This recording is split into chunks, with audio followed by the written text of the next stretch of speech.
Hi hello నమస్తే welcome to Vamshi TV channel. ఈ రోజు మనం మాట్లాడుకోబోయే ఇంట్రెస్టింగ్ టాపిక్ ఏపీ మాజీ సీఎం వైసీపీ అధినేత జగన్ 2.0 గురించి.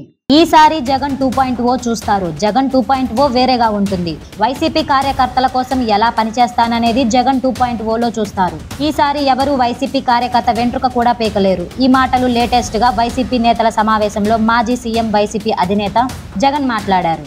అంటే ఇక నుంచి వేరే జగన్ ని చూస్తారు. మరి ఇప్పటి వరకు చూసిన జగన్ ఎవరు?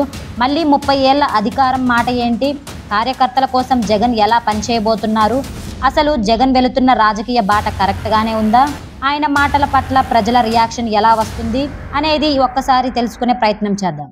మొన్న ఈ మధ్యనే విదేశీ పర్యటన ముగించుకొని వచ్చిన జగన్ బెంగళూరు నుంచి తాడేపల్లికి వచ్చారు. విజయవాడలో వైసీపీ నేతలతో సమావేశమయ్యారు. ఆ సమావేశంలో వైసీపీ కేడర్ పై పెడుతున్న కేసుల గురించి ప్రస్తావించారు. ప్రతిపక్షంలో ఉన్నప్పుడు కష్టాలు వస్తాయని, ఆ కష్టాలను ఎదుర్కొని నిలబడినప్పుడే లీడర్ అవుతామని శ్రేణులకు దిశానిర్దేశం చేశారు. అలాగే వైసీపీ కార్యకర్తలకు ఎవరికి ఏ కష్టం వచ్చినా తన కథను గుర్తు తెచ్చుకోవాలన్న జగన్ తన మీద టీడీపీ కాంగ్రెస్ కలిసి అక్రమ కేసులు పెట్టాయని, రాజకీయంగా ఎదుగుతున్నాననే కారణంతో అక్రమ కేసులు పెట్టి 16 నెలలు జైల్లో పెట్టారని ఆరోపించారు. కానీ బయటకు వచ్చి ప్రజల అండదండలతో ముఖ్యమంత్రి అయినట్టు గుర్తు చేశారు.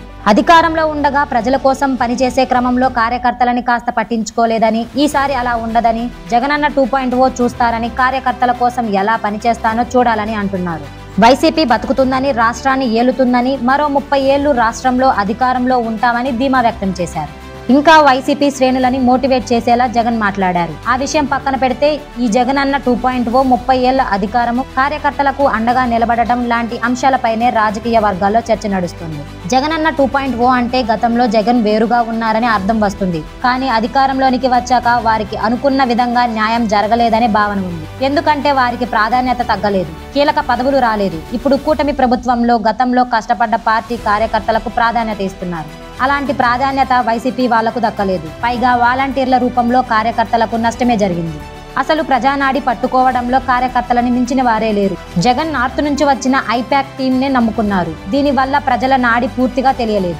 దానివల్ల ఎన్నికల్లో ఘోర ఓటమి తరువాత పార్టీ కోసం పోరాడుతుంది ఆ కార్యకర్తలే. కాకపోతే గతంలో అధికారంలో ఉన్నప్పుడు టీడీపీ జనసేన శ్రేణులపై చంద్రబాబు, పవన్ కళ్యాణ్, లోకేష్లపై అసభ్యకరంగా పోస్టులు పెట్టిన వారిపై ఇప్పుడు కేసులు నమోదవుతున్నాయి. చాలా మంది కార్యకర్తలు కేసుల్లో ఇరుక్కున్నారు, జైలుకు వెళ్లారు. మరి వారికి పార్టీ తరఫున ఎలాంటి న్యాయ సాయం చేస్తున్నారో క్లారిటీ లేదు. కానీ ఇక నుంచి కార్యకర్తల కోసమే అండగా ఉంటానని జగన్ అంటున్నారు.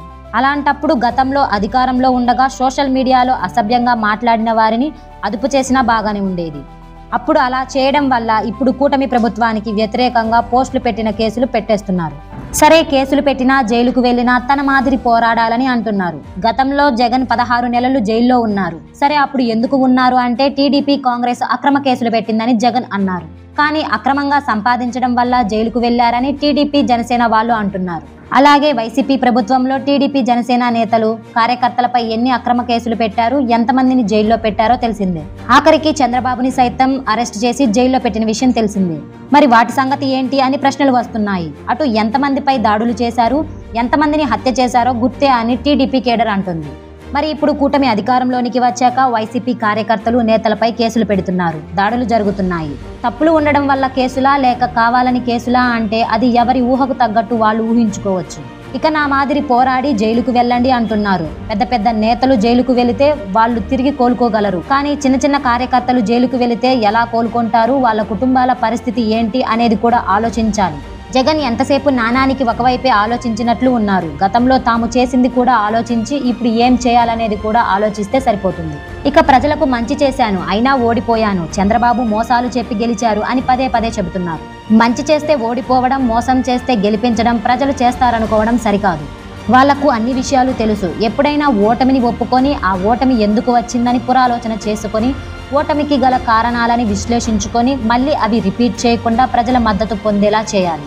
అదేం లేకుండా మళ్ళీ 30 ఏళ్లు మనమే ఉంటాము, ఎవరు ఎంట్రుక కూడా పేకలేరని మాట్లాడితే ప్రజలు ఎలా తీసుకుంటారు? మళ్ళీ అదే పాత జగన్ కనిపిస్తున్నారు కదా, ఇంకా మార్పు ఎక్కడిది అని అనుకుంటారు. దాంతో జగనన్న 2.0 అని చెప్పినా ఉపయోగం ఉండదు. ఇలాంటి మాటలు కాకుండా రియాలిటీలో కార్యకర్తలకు అండగా ఉంటూ వారిని గైడ్ చేసుకుంటూ పార్టీని బలోపేతం చేసుకోవాలి. ఇప్పుడు కూటమి ప్రభుత్వంలో అనేక తప్పులు జరుగుతున్నాయి, ప్రజా సమస్యలు ఉన్నాయి. వాటిపైన నిరంతరం పోరాడుతూ ప్రజల్లో ఉండాలి, వారికి అండగా ఉండాలి. అప్పుడు మళ్ళీ ప్రజా మద్దతు పెరుగుతుంది, గెలుపు దక్కుతుంది. అలా చేయకుండా మాటలు చెబుతూ వెళ్తే 30 ఏళ్ల అధికారం ఏమో కానీ 30 ఏళ్ల అధికారం దక్కకుండా పోయినా ఆశ్చర్యం అవసరం లేదు.